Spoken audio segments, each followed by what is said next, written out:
Hello everybody, it's SuffolkBlue, all the way from merry old England, and welcome to another How-To with SuffolkBlue. Today, as promised, if you'd seen episode 17 of my Attack of the B-Team Let's Play series, you'd know that I promised that I would do a quick tutorial, a brief tutorial, on pipes, on the pipe work used in the ore house, in the ore smeltery, what I'm calling my Super Duper Smelter, Sorter and Storer. I'm going to do that for you, alright? So what I've done is I've made a sort of mock-up. It's not exact. I have to say it's not exact because I have changed it slightly in here to be a bit more efficient for you, but it's very similar, and it will give you an absolute understanding of how best to go about hiding cables. Now, not everybody likes to hide cables. I accept that. I mean, there are some people who build incredible machines and incredible automatic systems, but are quite happy to have all their pipework showing and quite happy to have their cables hanging out and all that sort of stuff.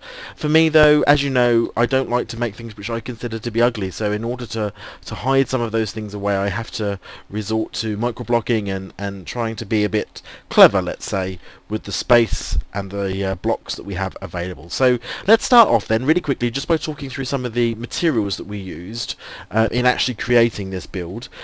We've got the first thing here that I'm going to take you through is the leadstone energy conduits. Leadstone works perfectly well. The redstone one obviously carries more power, but I have no problem using leadstone for this. Simply 6 redstone, placed 3 above, 3 below, 2 lead ingots and 1 glass will get you 6 leadstone energy conduits. Fantastic, we'll take those all day long. The next thing is the item ducts. Now I use opaque item ducts. Again, it's just that I don't want to make hardened glass because at the moment I don't have all the necessary equipment to make hardened glass, I think, so I'm going to stick with the opaque ones because these are the ones that we used in the actual build. Just two tin ingots, easier for me to say, 2 tin ingots and 1 lead ingot, quite cheap. Very, very cheap to make, so, you know, well worth it. Hardened glass, again, if you wanted to make the other one a bit more of a hard-going job to do. Now, if you're going to use microblocks, you're going to have to build a diamond saw, really, and I always go for diamond. Diamond is so plentiful, why make anything else, to be frankly honest. 2 sticks for the handle, 3 stone rods for the shaft of the saw, and obviously a diamond for the blade. So there we go, that's the saw. And now we get into carpenter's blocks. Now remember, around the edges of some of these, we have used these sorts of carpenter stairs, and we used them in some other builds, so I thought I'd just cover them really briefly because they're very useful. In order to make them, you're going to need to make first and foremost carpenter's blocks, which are just sticks around in a formation like that with some wood planks in the middle. And then to make the actual stairs, you just make them in exactly the same way to make carpenter's stairs. Yeah, so very simple to make, again very cheap. Wedges I love wedges. Wedges are fantastic, and they're not just fantastic for roofs. In fact, I dislike them somewhat for roofs. I have got a plan for use them in a roofing structure in the very, very near future. But they're not my favourite. I do prefer stairs for roofs. It just keeps that block feel about Minecraft. However, there are some effects which these wedges can achieve, especially with industrial things like this sort of sideward support stuff here and here. I just think that looks fantastic. So they definitely have their uses, but not necessarily immediately for roofs for me. To make those, very simple, 3 carpenter's blocks again and 3 sticks laid out in that in that formation will get you 4 slopes, which is fantastic. And now my favourite block of all, this has got to be just the best building block for industry because it is the factory block, but it's so damn cheap. 32, count them, 32 factory blocks for 4 stone and 4 iron. I mean, you can't get any cheaper than that. I mean, it's just ridiculous. And they're chiselable, so you can make chisels. Oh, it's just fantastic. 32 of those. Best block in the game to build with. And my favourite thing, I can't tell you how much hatred I have in my body for conveyor belts. But we have used them extensively. So as always, 3 rubber bars, 2 redstone, 1 iron will get you 16 conveyor belts to cause you all sorts of pain. So these are the items that we're using pretty much. Now, to talk briefly about piping and to talk really briefly about the concept of hiding stuff, the most important thing for every builder to remember is that you work in 3 dimensions. Okay, you can go up, you can go down, you can go left, you can go right. You've got all these dimensions on these things. So this is a 3D structure in many respects. So use as much of it as possible. Walls are your friends. Okay, you can hide things in all sorts of places if you want to, you know, really genuinely hide your pipes. I mean, you haven't got to sort of just have it coming out the bottom and hide it under the floor. That's one way. Normally I just do my energy that way. I don't normally do my items that way. But walls are definitely your friends, and don't be afraid of glass. See, on these glass panels here, I can still microblock panels next to them to make them look like full blocks, you see, so you wouldn't know. Obviously you can't microblock behind glass, but you can microblock around glass, providing that you have microblocks installed on your game, obviously, but Attack of the BT you would have. So let's have a really quick look at the way in which we did this, and it's all about thinking about inputs and thinking about outputs, and providing you keep that in your head, and you know where they're coming from and where they're going to, it's relatively simple, to be fair. The first thing I always do is I sort my power out, get power in, because then you can build around that, alright, and you definitely know you're powered and you can definitely build around it. So we're just using a resonant energy cell here to represent our steam engine, which is in the game, but we simply place all our power under the floor. I just find it's the easiest way. And take it all the way across. There's no latency loss. You don't lose energy for distance, as far as I'm aware, using leadstone energy circuits, so you can go pretty much as far as you like, and then build it up and have a look through and say, okay, I mean, this here, for example, doesn't actually need to be here anymore, so we can take that down. That doesn't need to be there, and there's another thing there. That's fine. So you can see where this is coming in here and going up here. Now, it is equally possible to save a little bit of space for some of these by saying, I don't really need that one, I don't need that one, I don't need that one, I do need that one, and I do need the one that goes up because it feeds that and that, although, yeah, that's fine, so we could cut that off there. And so you're powering all the ones from the bottom and you're powering the one at the top, all from the same cable, that's generally being kept, you know, well out of the way of everything else. It's about being a bit efficient with your space, really. The need is to get everything powered. The need is not to build some sort of massive power grid. So these are all in place. Have I got a hamster on here? I don't think I have I? No, just the Coven Witch. But in here, although if I knock this down, see, it's just what needs to be there, alright? And think about the eye.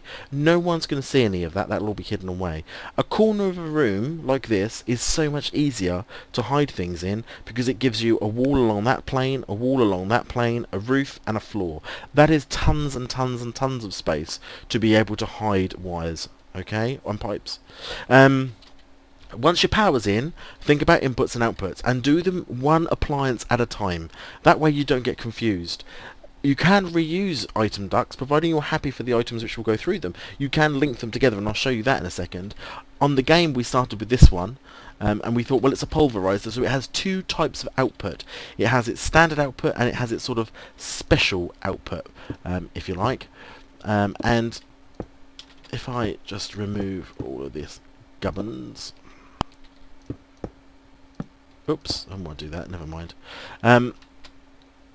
There we go. So you can see, thinking about outputs, what I knew from this build is that I was going to be smelting. I'm going to be cooking things, and I wanted to be a bit careful with what I cooked. And I also knew that I would be producing some special items that I wanted to shift out and get rid of. And the best way of doing that, I thought, was to come out of the side nearest the wall, to get these special items, the dust in this effect, out of that pulverizer, up, and past the whole of the system, so it misses this box entirely, so it can't go back into the system to be smelted. It has to come out of the system, and providing the hopper is placed further along in the circuit of conveyor belts, you know, you're fine and it can do that.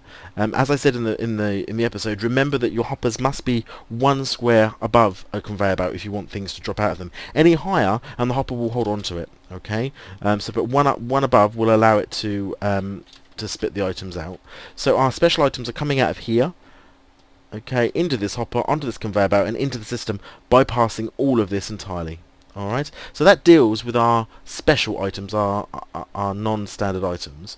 But there is also the case of the standard items, of where are they going to go? Well, in this example, I needed them to be smelted. So in order to get them smelted, I wanted to also store them, because I also realised it would be perfectly possible for me to end up with a backlog, with a clog up, if you like, of items waiting to be smelted. And in order to get past that, we did this. So we've put a double chest in to store So as things come out of here in terms of output, standard output, as in dusts, they could be stored in here. And if we ended up with 64 things going in here and 64 things going in here, but more stuff was coming through the pulverizer, it could be backed up in a chest. Because once it's stored in a chest, it is safe from the despawn that happens within pipes and on conveyor belts. Because if items are left in pipes for more than 5 minutes or so, the system will despawn them. So if you don't want to lose that, you need to store that somehow so that you're keeping that lag stored and not life in a pipe. Because once a pipe becomes sort of full of stuff, it will show very clearly that it's backed up, and that's where you have a risk of losing items if you're not careful. But by using a chest, we could store that and avoid that issue. And then by using a hopper, we gained 5 more storage bays again, so that we could store things ready for roasting down here in the furnaces. Okay, so the output for this was a chest, and then that's this machine done. I don't want to touch it anymore. I don't need to think about it anymore. I know it's going to be automatic from the top, from the hopper.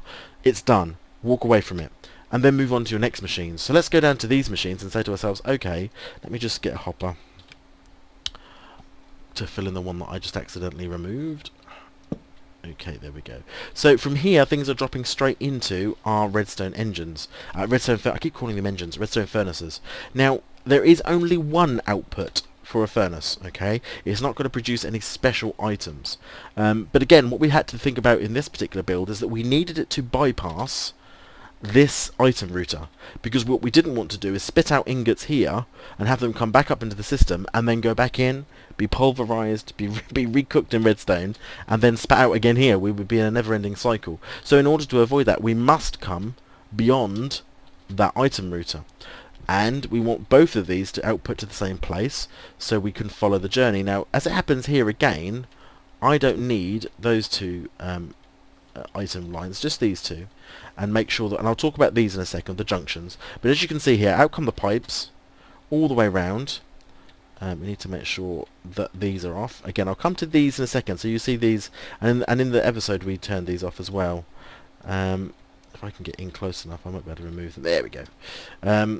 But these items go all the way around. Now what they can do at this point here is meet up with the pipe which was spitting out the special items from the pulverizer, because they're going to the same place, and they can only go in one direction. They can't go back round and spat into these. These are external junctions only. So is this one. That's an external junction only. So all the items are going to go one way. They're going to go to here, which is an input junction, and that will go into this hopper.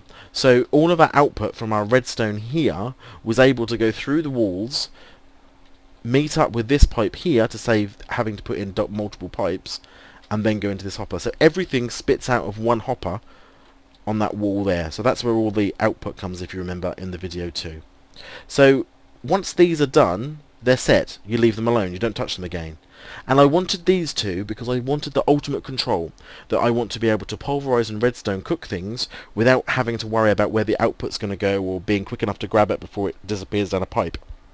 And to do that, the easiest way to do that for me was just to put in 2 standalone redstone furnace and a pulverizer, essentially also to replace the ones, if you remember in the episode on this side of the building over here, we had 2 already set up, but I was going to remove those, but I didn't want to lose the functionality, so I replaced them here and here.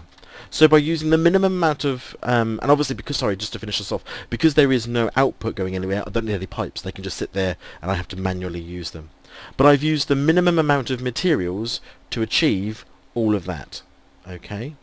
One thing I forgot to actually make, I will show you how to make, although I think I've shown you somewhere else, are these, the pneumatic servos. Pneumatic servos are needed to allow you to interact with the junctions on item ducts. Okay, without them you can't interact with those junctions to determine whether they're redstone controlled, what the blacklisting or whitelisting is, and I'll just talk about that in a second. But in order to make these, 2 iron on the top, 2 glass, 1 redstone in the middle, will get you a bunch of pneumatic servos. Alright, let's go back. How do we get back? There we go. So we've got some pneumatic servos now. Alright, and you would just click on the joint in order to be able to install those in. Now if we go and have a quick look at some of these joints, there are two types really. Well, there's 3 if you include 0, but I'll show you that. So here is an outward junction, and that means that everything from this machine is going into the pipe this way and out. Okay, and if you look, you can see there the colour on this junction is a bright and vibrant red. If I go to our redstone control and put it to high, it goes to a dark red because there's no redstone current going through here to say activate. Alright, there's no switch. Now, the first thing I always do whenever I put these servos in is I only ever put pneumatic servos really in the exit pipes. I don't worry too much about the internal going in pipes or internal junctions. Only the external ones that are pumping out of things. And I automatically go to redstone control, and I always go to the first one here to ignored, which means it's completely independent of any redstone signal. I don't need a button, I don't need a switch, I don't need a pressure plate. This will work without any redstone control whatsoever, okay?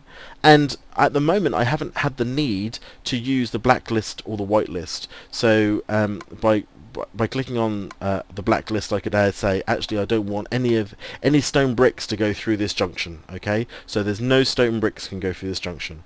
Alternatively, I could say I only want stone bricks to go through this junction because it's the only thing on the whitelist, or I take all of that out together and anything can travel either way through that junction as an outward output. Okay, very, very rare I have to would ever use this, to be fair. Maybe when we get to the Galacticraft we will use it, but certainly the first thing I always is do ignored, and that just turns that off, and I know that junction is now going to work. Alright, for the item ducts at the top, again, I still turn them off, so I still put them as ignored. No real reason to be fair, because it's not going to make any difference.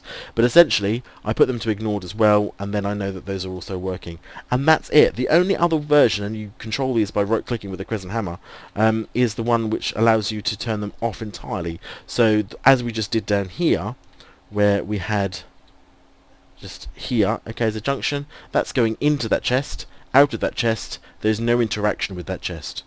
Alright, and that's how you do it. You simply right click. Those are the three options that you have for item ducts. Another thing you can use is the types, the modes. So that's a dense mode, which makes that pipe normally the last thing that an item will go through if there's other routes available to it. The next one you've got is green, which is vacuum, which will attract items to that pipe first before every other, and nothing. Alright, and there is one more, which is a round robin one, which is an orange one. It actually affects on an outward pipe, and what that says is I want you to send this item on a random round robin journey through chests. So if I had 5 chests set up to this particular redstone furnace with this orange setting on the pipe, I could send one item or random 1 items down that pipe to those chests of 5 chests. Yeah, so it's sort of feeding 5 chests at once rather than just the shortest chest, as in the closest distance chest, which is what it would do ordinarily. And if you remember, we used the round robin in our automatic coal furnace filler, because we were sending coal to all of the 6 furnaces. So those are the different types of mode that you can put on pipes, and essentially that's it. I mean, that's how complex and how simple how complex it is. It doesn't get any harder than that, really. The other thing to remember is that the items move through these pipes quite slowly, quite sedate pace. So you can get the faster ones, which are the impulse-driven ones. I've not used them yet. And over time, when you come to doing sort of the whole, mass storage stuff, there are ways of upgrades to speeding up items movement, but not in these item ducts. All right. So that's the mass of wires. That's the mass of pipes. It really is quite simple. And as I say, remember that you live in a 3-dimensional world here. Okay, you can go inside and down, under the ground, up and down both planes of the map. So use as much of the wall space as you need. Try to be conservative with the amount of pipes you need to make. A, to save on resources, but also because the more you make, the more you have to hide normally. And then really the next bit, although in creative mode I can't actually create I can't create any items really in this mode, but I can show you, for example, if we were to take a stone block like this here, stone bricks here, and put it through our diamond saw, we'd be in a position to create something similar along the lines of, there we go, stone bricks cover. Alright, so this would be, if you've really chopped away at this, and then you simply micro block it round, and you begin to hide all of the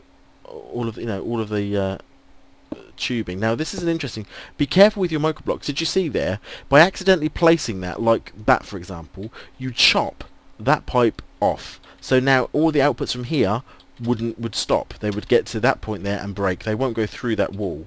If you want to go through a wall like that, the only way you can do that is by using hollow stone. I don't know if we've got any on here. Must have. Yeah, here we go. So something like this, hollow... this is holy stone, which is not the same type of stone at all. But you can see here, if we use it this way, okay, ding, there we go. We can put that in, and it will allow the pipe to travel through it. And that's a really good way of being able to sort of hide pipe work at an end. Yeah, so it comes out looking neat and tidy from the wall covering.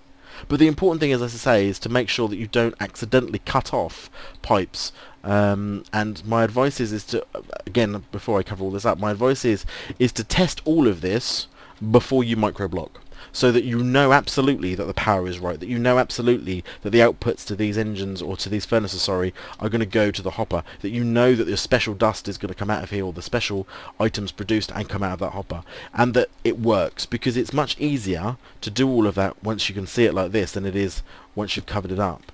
And then my other advice is just to cover it up and to take your time doing it, because you want it to look, you know, if you're like me and you're a bit of a perfectionist when it comes to the builds and stuff that you do, you want it to look good, you want it to look, you know, professional, if you like. So do a really careful job at it, and go around filling in the gaps where necessary.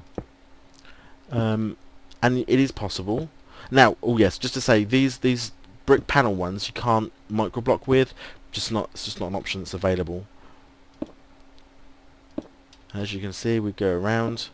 My advice again is that once you've gone through the whole system and you've hidden all the pipes away, or whatever you needed to do,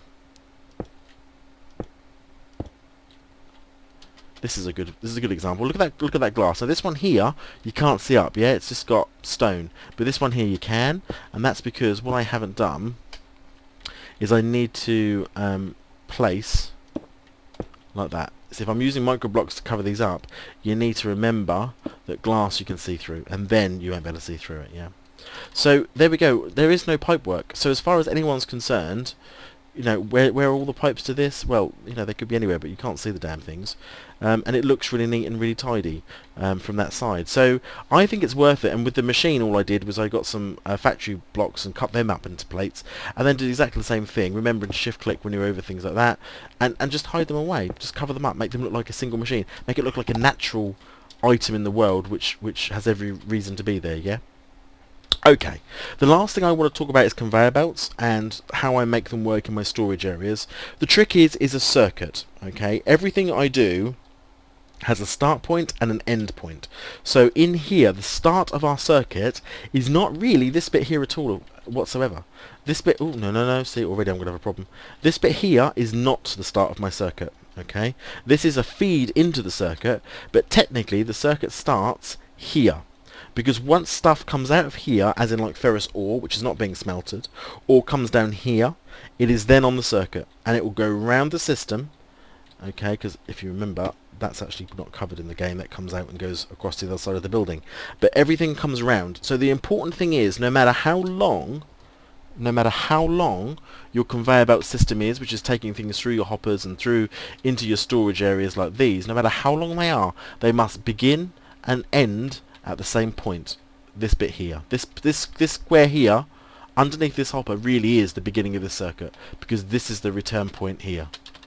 Alright, so everything goes out and around back to this point, because what you want to make sure is that anything that your hoppers have missed, anything that you haven't been able to put into a hopper, has another chance to go through the system, or has another chance to reach the overflow, yeah? If you just had direct links straight over to these things, if for whatever reason there was a lag spike and your ingots failed to go into here, where would they go? What would they do? So these ones, for example, in our game, this is iron, there'd be an iron one there, and there'd be raw silicon here. It would come through here, sort out, and go, yep, store here. If I missed that, I'd go around again. Maybe try going into the other one, because we had them equally split, and store here. If not, go around again. And it would just keep going, and for 5 minutes. And then if it hasn't found a place to live, because all of this is full with our 11,000 and odd ingots, and we've made that much iron and I haven't used any, it will despawn. Alright. I think that's sort of it. I mean, I'm quite happy to talk about any other parts that you guys want to talk about, but I hope that sort of makes it quite clear how you could do these sorts of things. Again, just to recap, work in 3 dimensions. Corners are your friend, Okay, remember to look at the materials you're using, because some materials you can microblock and some you can't, and you don't want to build an entire building out of blocks that you can't microblock if you want to hide them away like this. But I think that sort of about covers it. Thanks very much for watching. I hope you found this useful. If you haven't watched the episode, there'll be a link in the description. It's episode 17, the Super Duper Smelter, Sorter and Storer device. Go and have a look at that. Thanks very much for the new subscribers. Hi guys, welcome. There's a lot for you to watch and catch up on, but you know, I hope you'll do that. And if you want to leave a comment or anything, please do that. And let me know again if you want lumber or if you want me to make a farm in the next episode of my Attack of the B Team. Until I see you again, have a very good rest of the week. This is SuffolkBlue saying that's how for now. See you later. Bye.